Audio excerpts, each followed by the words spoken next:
Okay, welcome all of you. In our previous classes, we have derived the boundary conditions between conductor and free space, conductor and dielectric to perfect dielectrics. Okay, for conductor and free space, what are the boundary conditions? E tan equal to 0 and D tan equal to 0. Okay, like that similarly for conductor and dielectric, E tan equal to 0 and D tan equal to 0. And En1 by En2 should be equal to epsilon 1 by epsilon 2. And 2 perfect dielectric means E tan 1 should be equal to E tan 2 and D tan 1 should be equal to D tan 2. Like that we have derived the boundary conditions for three different conditions. That means between conductor and free space, conductor and dielectric, two perfect dielectrics. Okay. So now after deriving these conditions, we are going to observe the refraction of d bar at a particular boundary. D bar means electric flux density. Electric flux density, if it is passing from one medium to another medium through this boundary, it is going to refract. It is going to refract with some angle. So how that refraction is going to take place for the electric flux density, we are going to observe. Okay. Now we already know that mod d1 bar should be equal to d1 and mod d2 bar should be equal to d2. Okay, mod d1 bar is equal to d1 and mod d2 bar is equal to d2. So we know d1 bar in vector form and we know d2 bar in vector form. These are the magnitudes. Now how you are going to express the normal components of the electric flux density D? Normal components means dn1 and dn2. How we are going to express this? Suppose if there is a vector in space, then that vector can be resolved into two components. If there is a vector x in space like this, making an angle theta with the reference, then it can be resolved into two components, that is x cos theta and x sin theta. Okay. Similarly, you can also express dn1 component as d1 cos theta 1 and dn2 component as d2 cos theta 2. Okay, dn1 is d1 cos theta 1 and dn2 is d2 cos theta 2. This is the representation of normal components of electric flux density dn1 and dn2. dn1 is the normal component of electric flux density in the first region and dn2 is the normal component of the electric flux density in the second region. Okay. Now we already know that boundary conditions for two different dielectrics. Boundary conditions for two different dielectrics is dn1 minus dn2 equal to rho s, dn1 minus dn2 equal to rho s. But if you are considering a closed surface, then rho s is equal to 0 overall rho s. Then what is the condition? dn1 should be equal to dn2. This is the condition. So here dn1 should be equal to dn2. Both these should be equal according to the boundary conditions. When d bar is going to pass from one medium to another medium, what is the boundary condition? dn1 should be equal to dn2. Okay. Next, how you are going to express the tan components? Tan components, we already know that one is tangential component and the other one is normal component. This d bar can be resolved into two components, normal component and tangential component, where normal component is normal or perpendicular to the boundary and tan component is tangential to the boundary. Okay. Now how to express those tan components? D tan 1 can be equated to d1 sin theta 1. d1 sin theta 1. See, similarly same concept. If there is a vector x in space, then that can be resolved into two components, x cos theta and x sin theta. Now you compare this with this theory. Now normal component will match with the cos component and tangential component will match with the sin component. Like that you can resolve. Now what is d tan 2?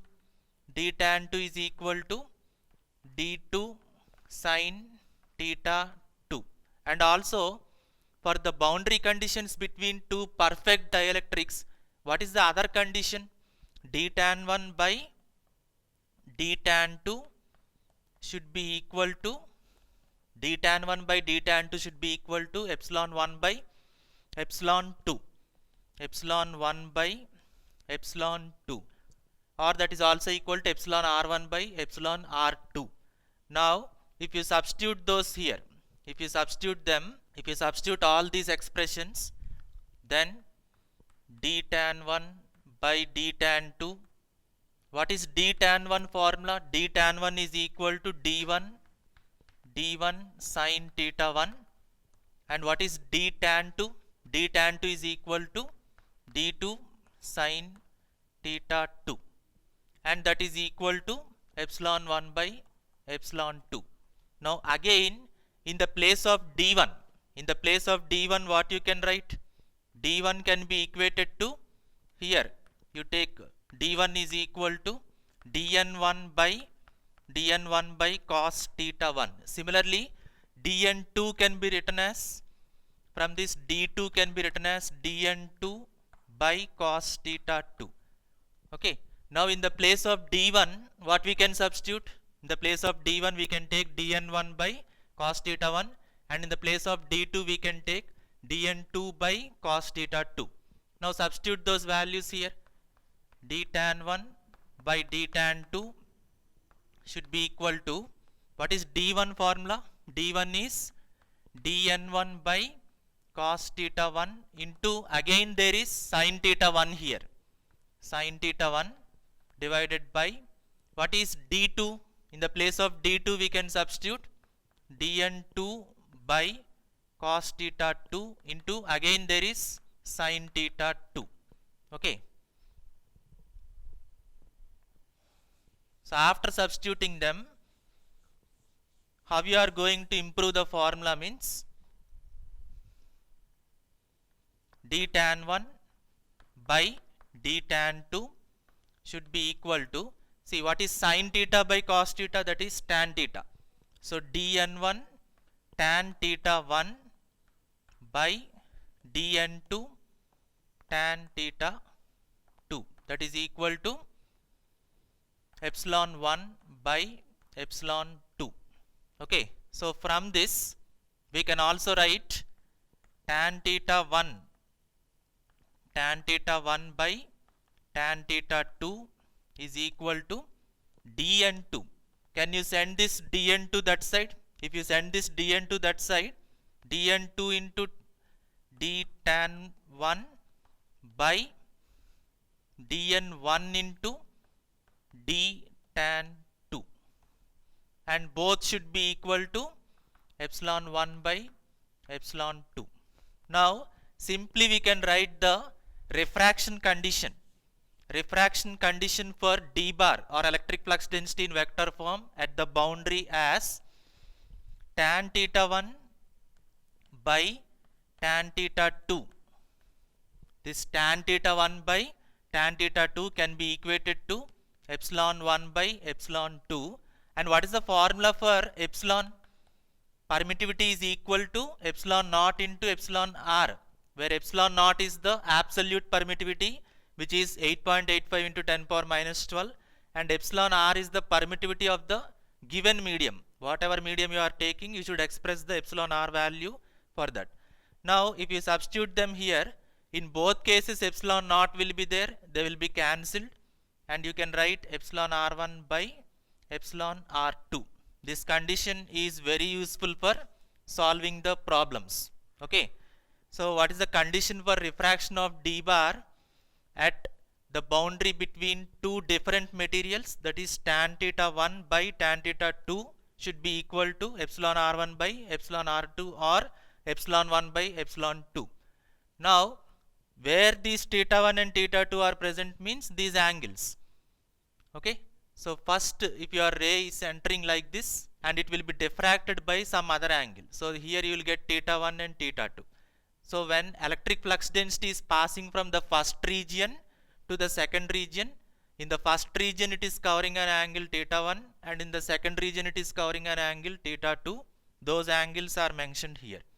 Okay, this is an important conditions which we will apply in the further problems. And also now how to find the magnitude of the electric flux density in the second medium. In any problem generally they will give the electric flux density of the first medium. D1 value you can know from the question, but you should solve for D2, that means electric flux density in the second region or second dielectric. So for that can we write D2 square as dN2 square plus d tan 2 square, because we know that any vector d can be resolved into two components, that is tan component and normal component, where tan component is tangential to this surface or boundary and normal component is perpendicular to that boundary.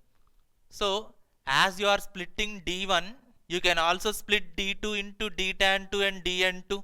So that is the d2 is the phasor sum of dn2 and d tan 2. If you find the magnitude, d2 is equal to root over dn2 square plus d tan 2 square. Now already you have derived some conditions for dn2 and d tan 2. So after substituting them here, you will get the final formula for d2 as d1 into root over cos square theta 1 plus epsilon 2 by epsilon 1 square into sin square theta 1. And once if you know d2, what is the relation between d and e? D equal to epsilon into e. So with this relation you can also find electric field intensity E between these two regions. Okay, so mainly this formula is very important, we will use for problems. So let us go for some problems. An electric field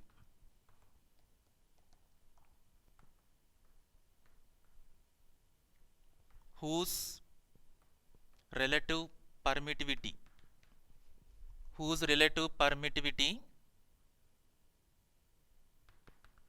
is 7. An electric field in a medium whose relative permittivity is 7 passes into another medium of relative permittivity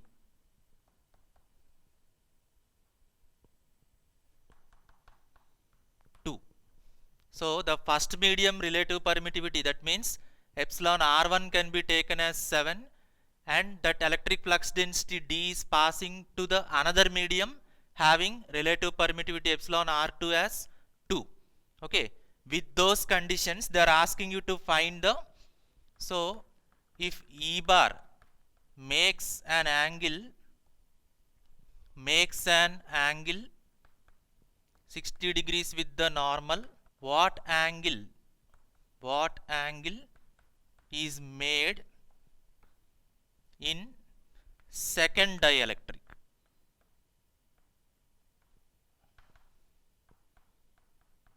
Okay, so this is very easy problem. They are saying that electric field intensity E bar and proportionally electric flux density D bar is passing from one medium to another medium or one region to another region. Suppose they are saying that the relative permittivity, that means epsilon r for the first medium is 7, epsilon r1, and it passes into another medium, means what is epsilon r for the second region? Epsilon r2 is 2. Okay, so they have given the values of epsilon r1 and epsilon r2.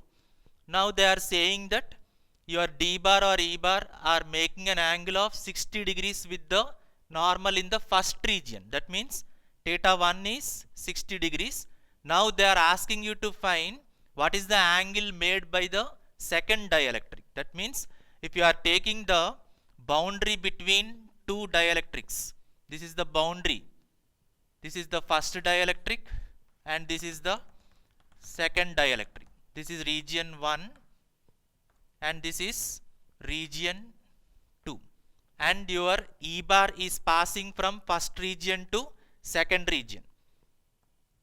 Okay, here you are having first region electric flux density and electric field intensity D1 and E1 both are proportional, and it is passing to the second medium.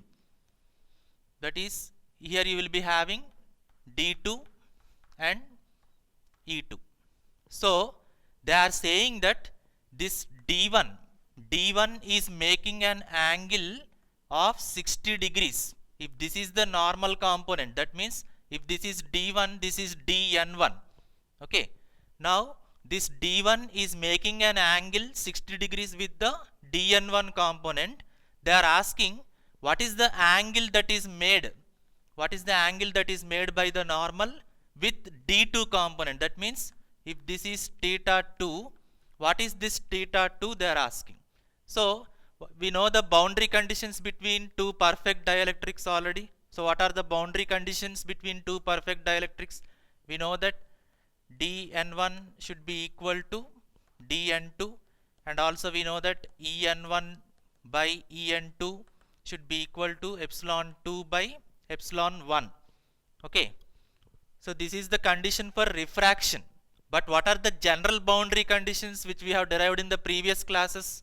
The general boundary condition between two dielectrics is given by this dN1 should be equal to this dN2 component. This normal components, both of them should be equal in magnitude. And also En1 by En2 should be equal to epsilon 2 by epsilon 1. Anyway, among all these formulas, now which formula is suitable for solving this problem? We can directly use this refraction formula. Tan theta 1 by tan theta 2 should be equal to epsilon r1 by epsilon r2. Now, what is the theta 1 angle that they gave you? Theta 1 angle they gave you is 60 degrees. And what is epsilon r1? That is 7. And what is epsilon r2? 2. So, substitute these values here. Tan theta 1 means 60 degrees by tan theta 2 is equal to, what is epsilon r1? Epsilon r1 is 7 by 2. So if you solve this, finally you will get theta 2. That means the angle made by the D2 component. D2, that means electric flux density in the second region, or E2, with the normal component of the second region is theta 2 is 26.3 degrees. 26.3 degrees. Okay, this is the final angle for the second region, theta 2. Okay, like that we may get these type of problems for boundary conditions. Let us go for another problem.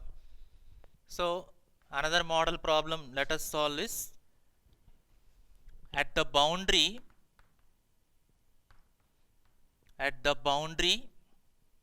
between a glass. We know that glass is also an insulator or dielectric. At the boundary between a glass which is having relative permittivity of epsilon r equal to 4. Okay.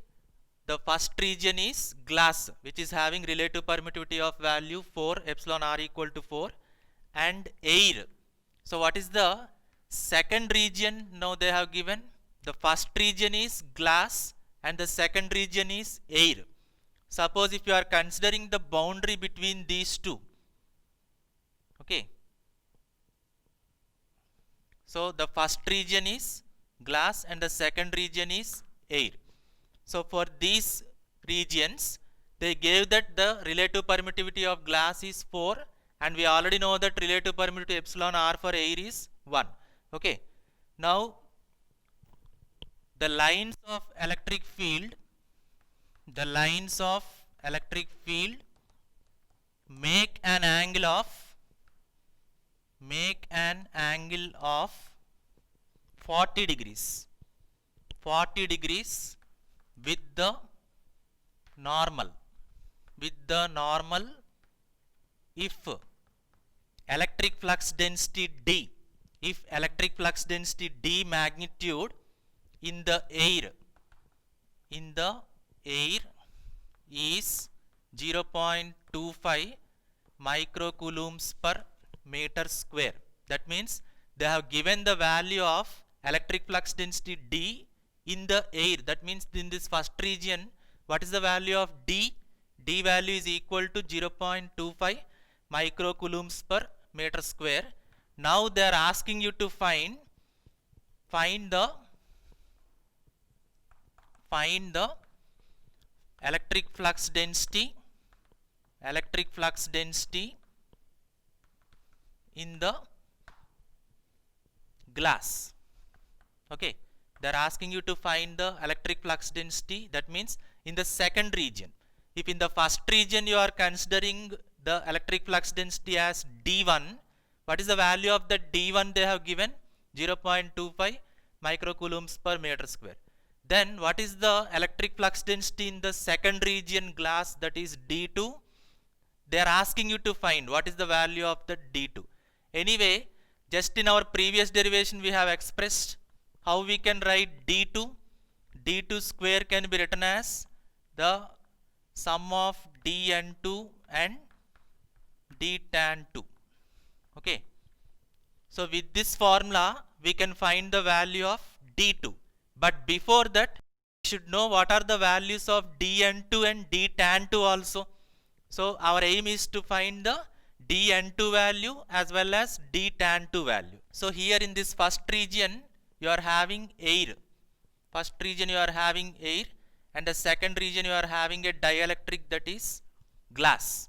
Now if this is the normal component dN1 and dN2, how your d bar is passing? D bar is passing from air to glass. So now they are asking the d value in the glass, that means D2 value they are asking you. So if this is D1 and E1, it will be refracted by some angle. If this is theta 1, this is theta 2, and this is D2 and E2. So they gave you the value of D1. What is the value of the D1? D1 magnitude is 0.25 microcoulombs per meter square. And also they gave you the value of theta 1 also. What is the they are saying that the lines of electric field, that means this line of electric field is making an angle of 40 degrees. That means what is the value of theta 1 they have given? Theta 1 value is 40 degrees with the normal. So theta 1 we have decided. Now how can you find dN1 and dN2? What is the relation between D1 and dN1? In our previous derivation already we have seen that dN1 is equal to D1 into cos theta 1. Just in our previous derivation we have seen this formula. Now we already know the value of D1. What is the D1? 0.25 into, we know the value of theta 1, that is cos 40 degrees. So if you simplify this value, we will get 0.1915. We are using the same unit microcoulombs per meter square. Okay. So we know that the boundary condition between two perfect dielectrics are dN1 is equal to dN2, which we have derived in our previous classes. So between two perfect dielectrics, dN1 should be always equal to dN2. So now we got the value of dN1, that is 0.1915 microcoulombs per meter square. What is dN2 now? Both are equal, that is also equal to 0.1915 microcoulombs per meter square. So to find D2, that means electric flux density in the second region, we need dN2, that we have already calculated. What is the dN2 value? 0.1915 microcoulombs per meter square. Still what we need to find? We need to find d tan 2. So for that, can we use the previous relations? The previous relations are boundary condition between two perfect dielectrics, d tan 1 by d tan 2 is equal to epsilon 1 by epsilon 2, which is, after cancelling that epsilon naught, we can also write epsilon r1 by epsilon r2. So we know the values of epsilons already. What is the relative permittivity of the glass? That means epsilon r2 second region, that is given as 4. And what is epsilon r1 for air we can take epsilon r1 relative permittivity as 1. So our next aim is to find d tan 2 component. We already obtained the value of dn2 and next we need to find d tan 2. So to find this d tan 2, I will use one relation. How you are writing this d2 square? d2 square is the d2 is the phasor sum of dn2 and d tan 2. So after removing that phasor sum for finding magnitude, we have obtained like this. Similarly, d1 square can be also written as dn1 square plus d tan 1 square from our previous derivation. So we already know the value of d1. What is the d1? 0.25 square is equal to, what is dn1 or dn2? That is equal to 0.1915. 0.1915 square plus d tan 1 square. So after simplifying this formula, what you will get? The value of d tan 1 is equal to 0.1607 microcoulombs per meter square. So why we are doing all these means, just once revise. In the question they gave the two regions, two dielectrics. One is air and the other one is glass. When electric field lines pass from this air to glass, what is the value of the electric flux density in the second region they are asking you to find? That means d2 value they are asking you. So how can you find d2? From our previous derivation, d2 square is equal to dn2 square plus d tan 2 square. So for finding d2, we need the value of dn2 and d tan 2. So for finding this dn2, I am going to the boundary conditions between the two perfect dielectrics. The boundary conditions between two perfect dielectrics are dn1 should be equal to dn2. Okay, and to find dn1, in our previous derivation we know another relation, that is dn1 should be equal to d1 cos theta 1, which is equal to 0.25 into theta 1 they have given you 40 degrees. So after substituting you will get 0.1915 microcoulombs per meter square. Now we also know another relation, the boundary condition between two perfect dielectrics, d tan 1 by d tan 2 is equal to epsilon r1 by epsilon r2.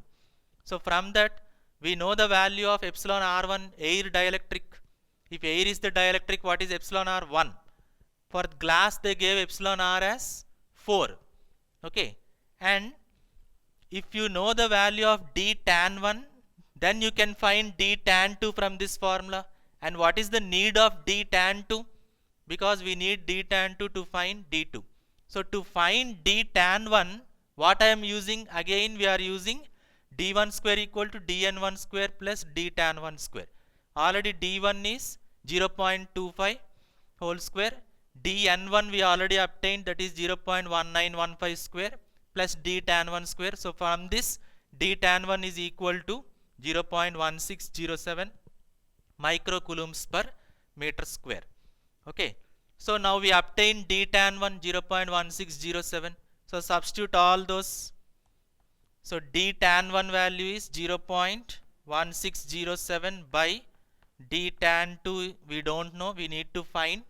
What is epsilon r1? For air it is 1, for dielectric it is 4, for glass they have given as 4. So from this, what is d tan 2 value? 6428 microcoulombs per meter square. 0.6428 microcoulombs per meter square. So from this formula, d2 square is equal to dn2 square plus d tan 2 square. So from this, so d2 square is equal to dn2 square plus d tan 2 square. So d2 square equal to, or d2 is equal to root over, what is dn2 value that we have obtained? dn2 value is 0.1915 square plus what is d tan 2? d tan 2 we have obtained is 0.6428 square. So on finding this value we will get d2 as 0.6707 microcoulombs per meter square. Suppose if we want to find the value of theta 2, if I want to find the value of theta 2, then we can use different formulas. One formula is you are having tan theta 1 by tan theta 2 is equal to epsilon r1 by epsilon r2. So we know epsilon r1 is 1, epsilon r2 is 4 for glass, and tan theta 1 means theta 1 already they gave you 40 degrees, and you can find theta 2 from this formula. Or there is also another relation, dn1 is d1 cos theta 1, and you are having dn2 d2 cos theta 2. Now if you divide both these, you know the value of dn1 dn2, you know the value of d1 d2 cos theta 1 you know, and you can find theta 2 from this. So either of the formulas you can use, and if you find theta 2 value, that is equal to 73.41 degrees. So these are the problems, model problems, which may be covered from this boundary conditions topic. So if you revise all those, in the previous classes we have derived the boundary conditions for 3 cases. The first case is boundary condition between conductor and free space. Second case is boundary condition between conductor and dielectric, and third condition is boundary condition between two perfect dielectrics. So if you revise them, what are the formulas? So if you see the first case, that is boundary conditions between conductor and free space. Conductor and free space, that boundary conditions are E tan equal to 0, D tan equal to 0. So that means tangential components of electric field intensity and electric flux densities are 0 in the case of boundary between conductor and free space. Then what about the normal components? Normal component dn is equal to rho s, and en is equal to rho s by epsilon naught. Why we are not considering epsilon r here? Because this is the boundary condition between conductor and free space. For free space, epsilon r value is equal to 1. So just we will leave rho s by epsilon naught, that's all. So this is the first condition which we have derived in our previous classes. And what is the second one? Boundary conditions. Boundary conditions between conductor and dielectric. That means one region is comprised of your conductor and the other region is your dielectric. For dielectric, what are the, again you can get the same conditions. Just between these two, what is the only difference? The first region is conductor only, but the second region is, here you are having free space and here you are having some dielectric like glass or wood or something. So again you can use same formulas, E tan equal to 0, D tan equal to 0, and dn equal to rho s. And the only difference is, for En, instead of writing rho s by epsilon naught, we should also include epsilon r, because instead of free space, now what is the change in the medium? You have got some dielectric which will have some epsilon r value. So En is equal to rho s by epsilon, that's all. This is the only change between these first two conditions. And when you go for boundary conditions between two perfect dielectrics, that means one region may be glass and the other region may be wood, both should be dielectrics. If you are considering the boundary conditions between those two perfect dielectrics, then the conditions are E tan 1 should be equal to E tan 2, D tan 1 by D tan 2 should be equal to epsilon 1 by epsilon 2. Okay. So what are the boundary conditions for tangential side of your perfect dielectrics boundaries? that is E tan 1 should be equal to E tan 2, and d tan 1 by d tan 2 is equal to epsilon 1 by epsilon 2. All these we have derived in our previous classes, just we are revising those formulas. Okay. So what about the normal components? For normal components, dn1 should be equal to dn2, and your en1 by en2 should be equal to epsilon 2 by epsilon 1. Okay. So these are the all the three conditions boundary derivations. Okay. At the boundaries between conductor and free space, we are having E tan and D tan are 0, and dn, normal component of D, is equal to rho s, surface charge density rho s, and dn should be equal to rho s by epsilon naught. And between conductor and dielectric, same conditions, just the only difference is you should keep epsilon instead of epsilon naught. And between two perfect dielectrics, E tan 1 should be equal to E tan 2, d tan 1 by d tan 2 is epsilon 1 by epsilon 2, and normal components for D are equal. dn1 should be equal to dn2, and en1 by en2 should be equal to epsilon 2 by epsilon 1. Suppose if you are going for refraction case, just now we have derived for refraction of D bar. What are the different conditions that we have derived?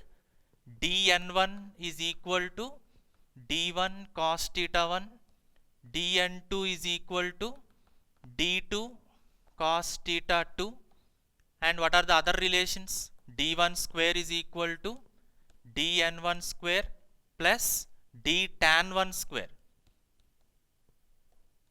and d2 square is equal to dn2 square plus d tan 2 square.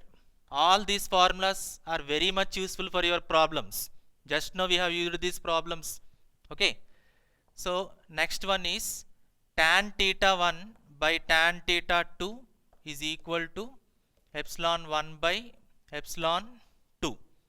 Tan theta 1 by tan theta 2 is equal to epsilon 1 by epsilon 2, or after cancelling epsilon naught, we can also write epsilon r1 by epsilon r2.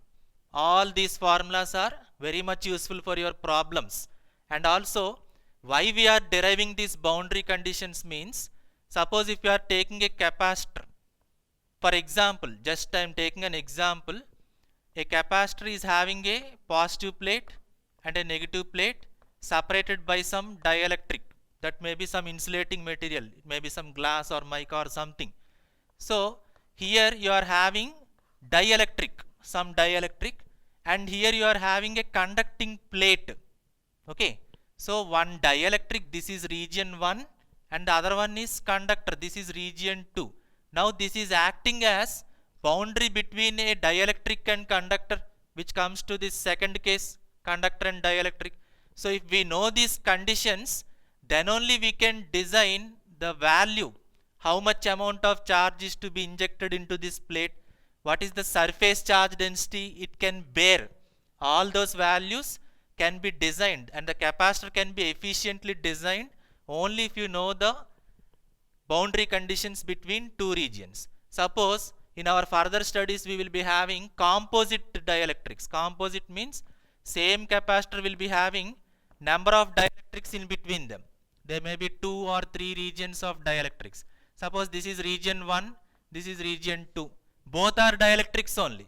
So if you are considering this first dielectric, this second dielectric, then if you are considering the boundary between these two dielectrics, then which condition it will go to?